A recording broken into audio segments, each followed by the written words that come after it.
Regina Miriam Bloch was a British writer and founder of the London Children's Museum. Born in 1888 in Sondershausen in the Principality of Schwarzburg-Sondershausen, the daughter of Birmingham schoolmaster Jacob Bloch and Henrietta Davis, also schoolmistress. She was educated in Germany and London and wrote for a variety of magazines such as The Idler, The Spectator, The Saturday Review or the B'nai B'rith magazine. She also wrote non-fiction book reviews for the Occult Review. She is most well known for her 1915 study, The Confessions of Inayat Khan, on Inayat Khan Patan, the teacher of universal Sufism and founder of the Sufi Order of the West.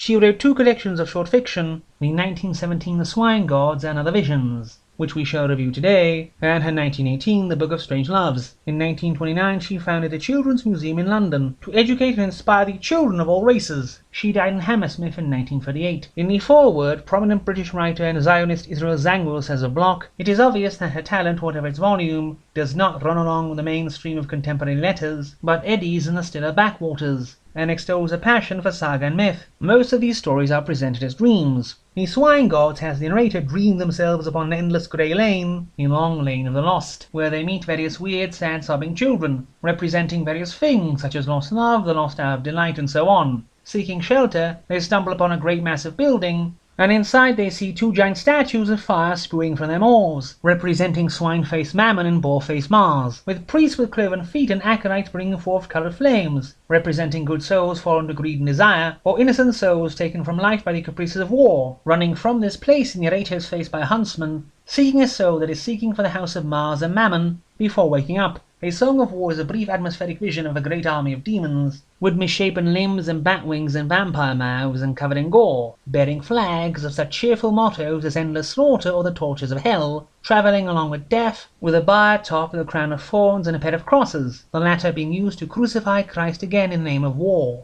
The new creation has witches fashioned several different gods, such as Pan and the Bull of Egypt, but the Hebrew patriarch or Christ always comes around to destroy them, until a small child manages to defeat their finest creation, the Antichrist. A Song of Festival is a short anecdote of Christ sleeping, when two demons come up and crucify him again, with the vulgar crowd yelling to celebrate the anniversary of his birth. The Song of the False Gods is even shorter, and has an angel clad in silver flames speak of all the love gods he has seen, from Tammuz and Adonai to Christ. A Song of Degrees is an allegorical story of catastrophic destruction, with many allegorical manifestations, such as poverty, beauty, and love, coming to grief, love being shorn of his locks by the hands of a Hola and a Horiba, the Harlots of Time, while war, as a giant swine in armour, goes about crushing lilies with its horrid snout, while woman, daughter of the ages, laments that unlike Christ, she was left crucified for ages, crowned with a crown of mire. The Strolling Player, or A Song of Life, is a somewhat pointless allegory about life and the cosmos. These stories are sometimes a bit pointless, but at the same time Bloch shows great imagination in peopling her stories with all manner of contorted twisted demons, vampires and ghouls. Plus there is a penchant for repeatedly crucifying Christ which I found somewhat grimly amusing. The book's chief fault is the stories are written too allegorically, but at least the whole thing is rather short, as these types of stories do get rather tedious if they go on for too long.